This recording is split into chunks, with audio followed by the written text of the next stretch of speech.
Assalamualaikum warahmatullahi wabarakatuh. Apa kabarnya anak-anakku semua?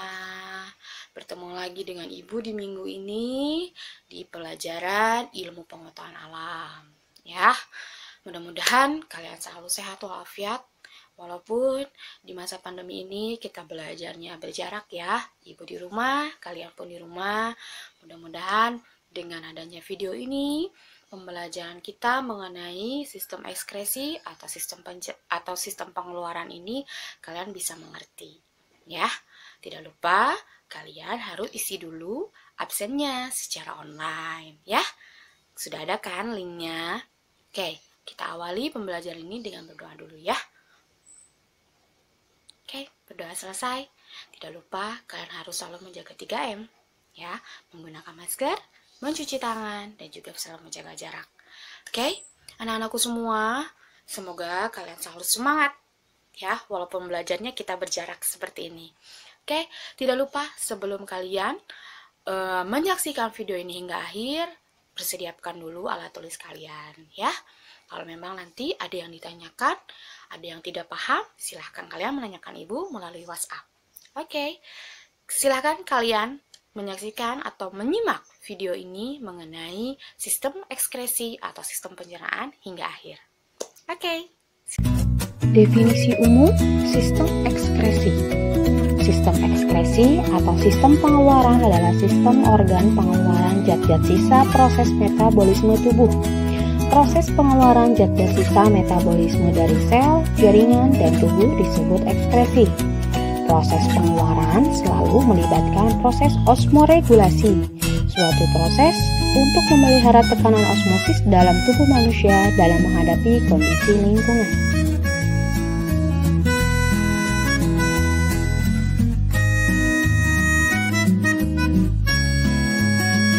Selanjutnya ada pertanyaan nih, proses pengeluaran apa sajakah yang dilakukan oleh tubuh manusia?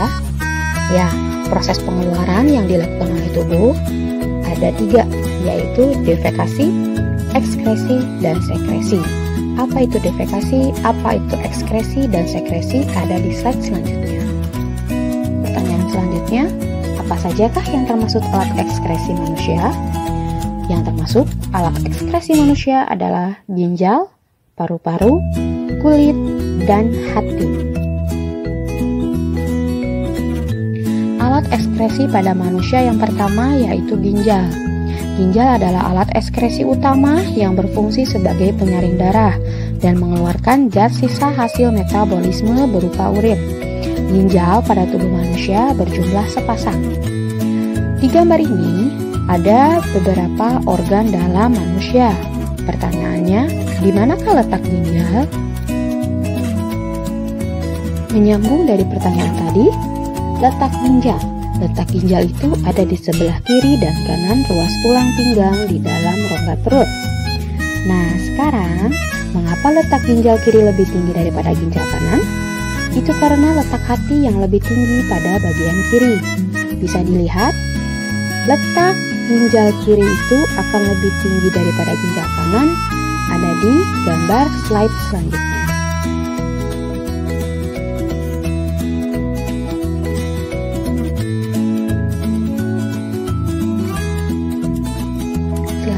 Bagian-bagian ginjal. Di dalam ginjal itu ada kulit atau korteks, ada arteri ginjal, ada rongga ginjal atau pelvis, ada sumsum atau medula, dan ada ureter.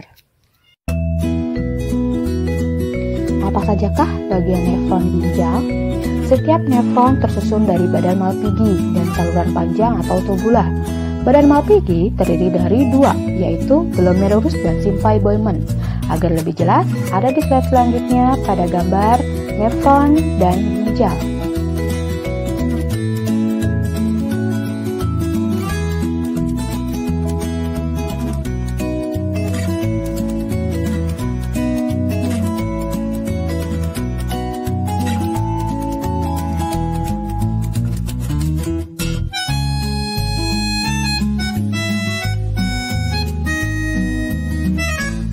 Proses apa sajakah yang terjadi pada nefron?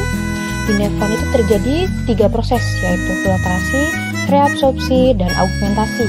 Filtrasi adalah penyaringan, reabsorpsi adalah penyerapan kembali, augmentasi adalah sekresi. Bisa dilihat di slide selanjutnya agar lebih jelas.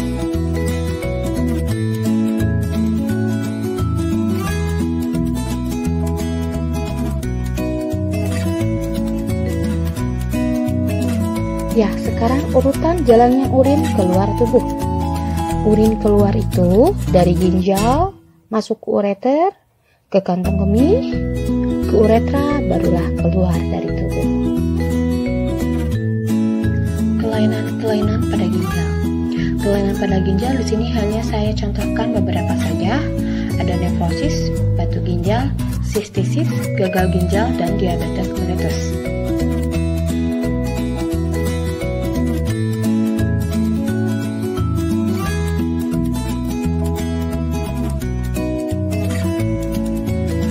Di slide ini ada gambar kulit beserta bagian-bagiannya.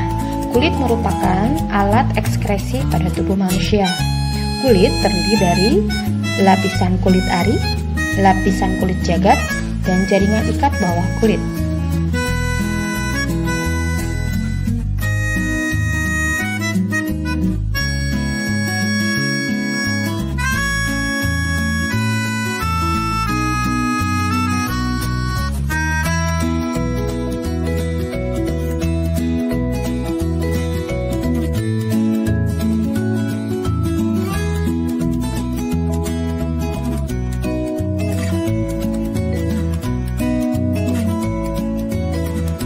Sekarang ada pertanyaan nih, apa sih fungsi kulit selain sebagai alat pengeluaran?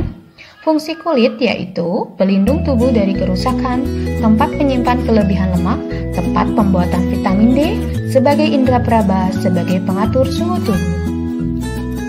Bagaimanakah kulit mengatur suhu tubuh? Di saat suhu dingin, maka rambut akan berdiri, keringat tidak keluar, dan pembuluh darah akan mengerut. Tapi jika suhu panas, maka rambut akan turun, keringatnya akan keluar, dan pembuluh darah akan melebar. Sekarang, bagaimanakah proses pembentukan keringat? Ya, air sisa metabolisme akan masuk ke pembuluh kapiler darah, lalu ke pangkal kelenjar keringat, lalu meresap ke dalam kelenjar keringat, lalu keringat mengalir ke luar dari tubuh, melalui pembuluh keringat, sampai pada permukaan kulit. Adapun gangguan pada kulit, di sini saya hanya mencantumkan beberapa penyakit saja. Contohnya eksim, kudis, jerawat, bahkan kanker kulit.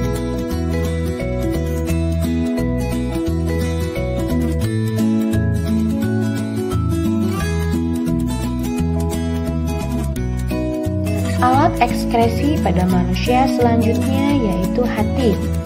Hati terbagi menjadi belahan kanan dan belahan kiri atau disebut dengan lobus kanan dan lobus kiri. Di hati pun ada kantong empedu, ada saluran empedu, dan juga pembuluh darah.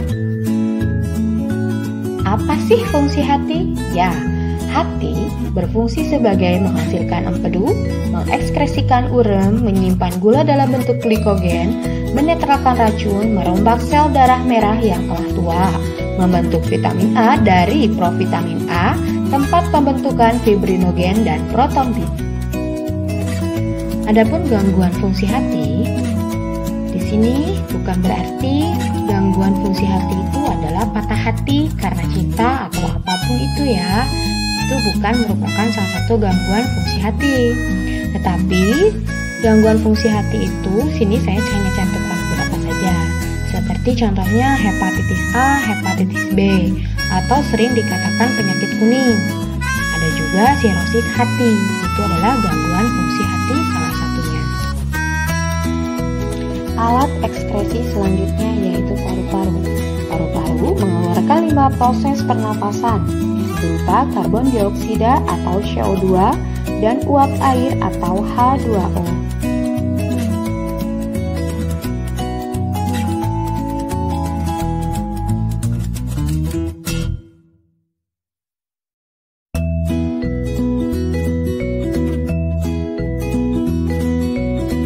Untuk gangguan fungsi paru-paru, di sini saya hanya mencantumkan beberapa seperti TBC, asma, dan kanker paru-paru.